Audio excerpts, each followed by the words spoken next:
Now to the Trump administration's war on fraud, which could also come up in today's press briefing with the vice president and fraud czar, J.D. Vance.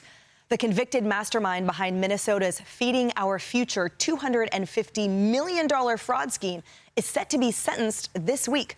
The Justice Department wants Aimee Bock to spend 50 years behind bars, saying this, that she, quote, took advantage of a once-in-a-century global pandemic.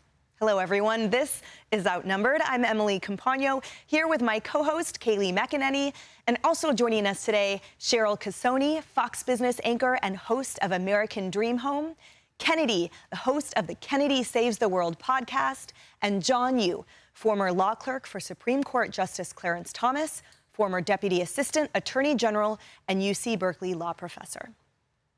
Now, the mastermind's defense team says that she should get credit for handing over documents that helped convict her co-conspirators. They're hoping for about 3 years in jail. Before she was convicted, Aimee Bock told Fox News that state officials, like Governor Tim Walz and Attorney General Keith Ellison, probably knew what was going on the whole time. I have to believe that the governor's office and Keith Ellison's office were aware of this. They've said they were involved in helping the FBI. They've said they were made aware, but apparently I'm scary, so they couldn't do anything. I don't know. I have to believe they were aware. And again, if they weren't, shame on them for having a system that their lower level staff don't bring something of this level to their attention. Now, Bock has also implicated Minnesota Congresswoman Ilhan Omar, whose name appeared in emails and texts during her trial. Bock tells the New York Post that she, quote, struggles to believe that Omar didn't know what was happening in her district. She told Fox something similar. Watch. I don't know what she knew. I don't know. I know that I was duped by a number of people. We also have seen videos of Safari Restaurant giving out thousands of meals, pallets and pallets of food being distributed. Was there fraud? According to the DOJ and the FBI, yes. According to the jury verdict, yes. But how much? And why don't we know that? There's just so many holes and gaps in these cases.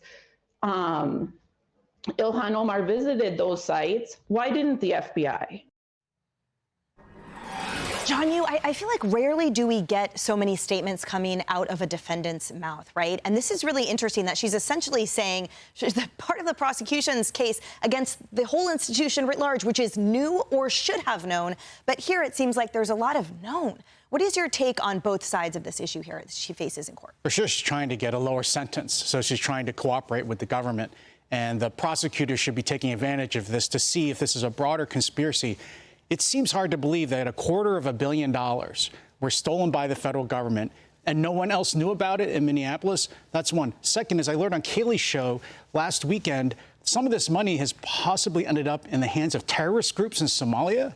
If that's true, this is not just Medicare, Medicaid fraud. This is a counterterrorism investigation with much higher sentences and much more money involved, much greater powers on the part of the government to investigate and surveil. But the last and I think most important thing is people like the governor of Minnesota and the attorney general who are elected to protect us don't have immunity from this kind of prosecution. So I think the Justice Department should be investigating Governor Walz and the attorney general to see how many times did they meet with these people? How much money did they receive in campaign donations? Did they lay off this conspiracy to allow it to move forward and benefit politically, which would make them potentially co-conspirators in a counterterrorism investigation? And they need to be held accountable, I think, not just them saying, oh, we eventually cooperated with the federal government when we investigated this. Were they involved in it from the beginning? Such great questions, because the money flow, Kayleigh, indeed, it went even to Somaliland.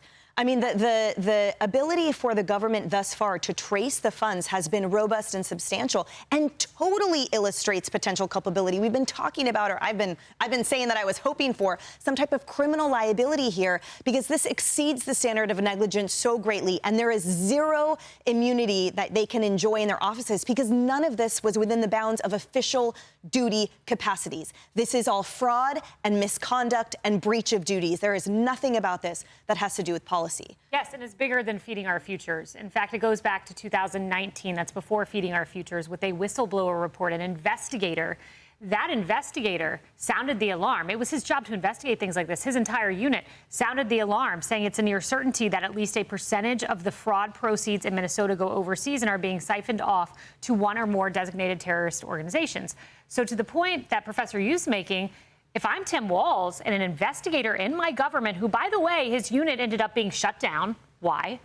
I would listen to that. I would pull him into my office. I would find out about that money and ask, why and how is this going overseas to terrorists? I agree with Professor Yu, and he presented this theory to me for the first time. If you're aiding and abetting terrorists, this could be terrorism charge. This is a big deal. But state actors is where I'm looking at for prosecutions at this point. These fraudsters, it's like playing whack-a-mole. You hit one fraudster, another one pops up. You hit one, another pops up.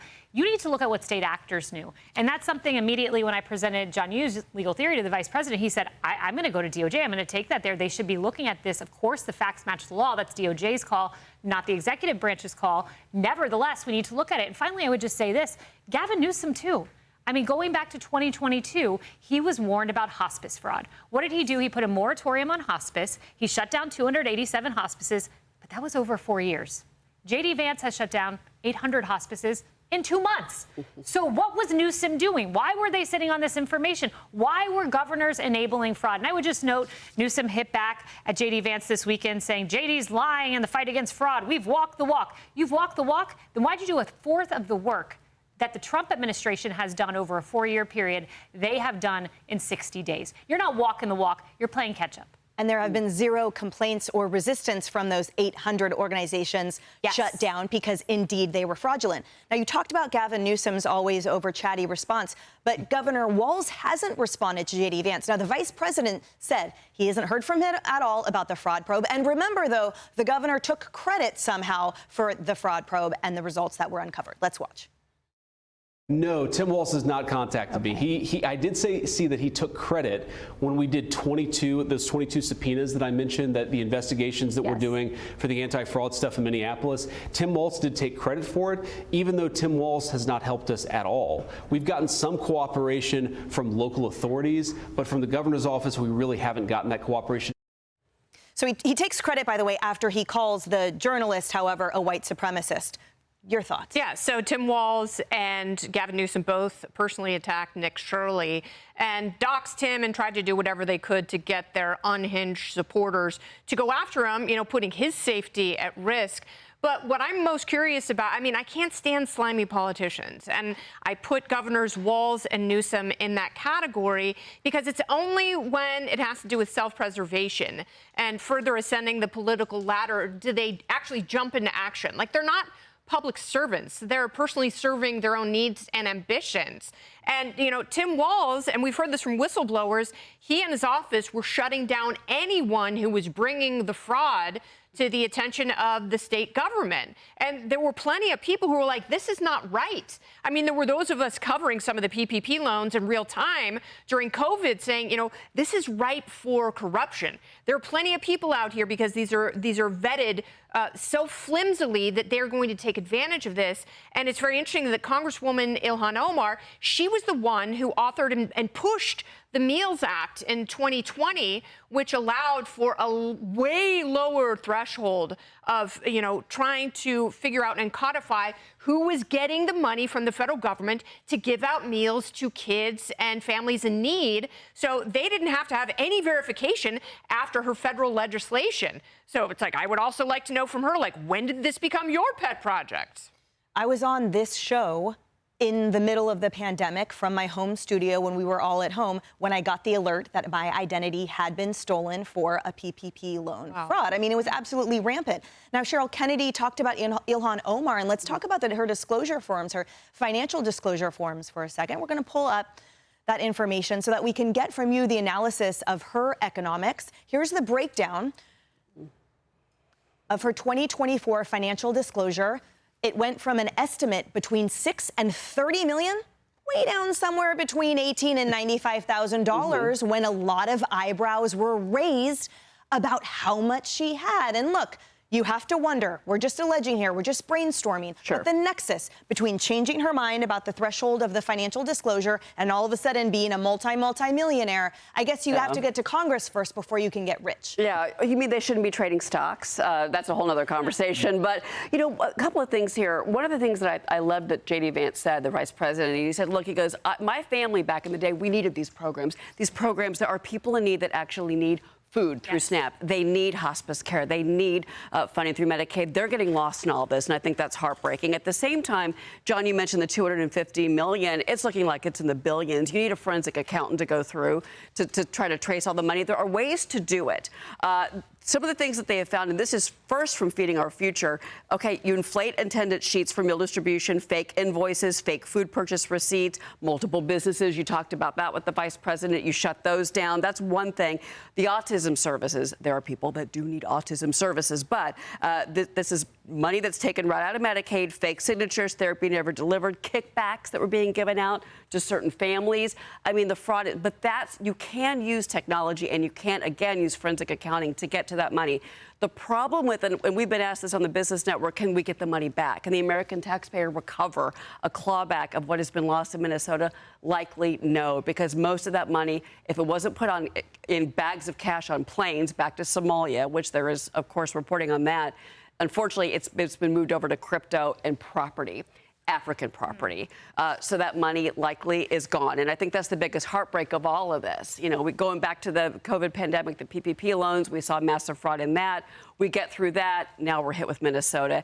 And now the next step of this is going to be California. And the California fraud is likely just as large as what we found in Minnesota, financially speaking, anyway. The second gut punch to me for this is that not only is there not recompense to the taxpayer, as you're saying, but we've already absorbed higher taxes to cover all of those budgets to begin with. So the American taxpayer is essentially being penalized twice. Once when they paid for all the fraud to begin with, and then again when they don't get the money back. Final thoughts, Professor? Well, I think that this is an example of why we have a huge budget deficit like you're talking about. We had rampant spending because of COVID, as Kennedy's talking about, a lot of fraud built in, but they were throwing money at helicopters, but they never brought the budget deficit back down, and we haven't devoted enough resources to enforcement. And so what this all shows is that, yes, maybe we allowed things to get loose, but we've got to crack down now and get the people who stole money from the taxpayer. I mean, this is what's happening. This is one city, Minneapolis, $250 million were stolen. Why don't we have J.D. Vance's task force go to California, New York, Illinois, places where, I hate to say it, but I bet the fraud was even larger there than in this one city in Minneapolis. And we're the taxpayers. This is our money, and now it's ending up in terrorist groups in Somalia. So I think that we should be spending more, I hate to say it, but more money for Justice Department lawyers and FBI agents to get to the bottom of this. One quick point, we do have a ballpark estimate of how big this could be because one program, Medi-Cal, in California over a several-year period, 3 to 4 years, they estimate it could have lost $146 billion. One program, one state. This could be a $1 trillion fraud epidemic, trillion. Be sure to like and subscribe for all the Fox News latest on YouTube and catch full shows streaming now on Fox One.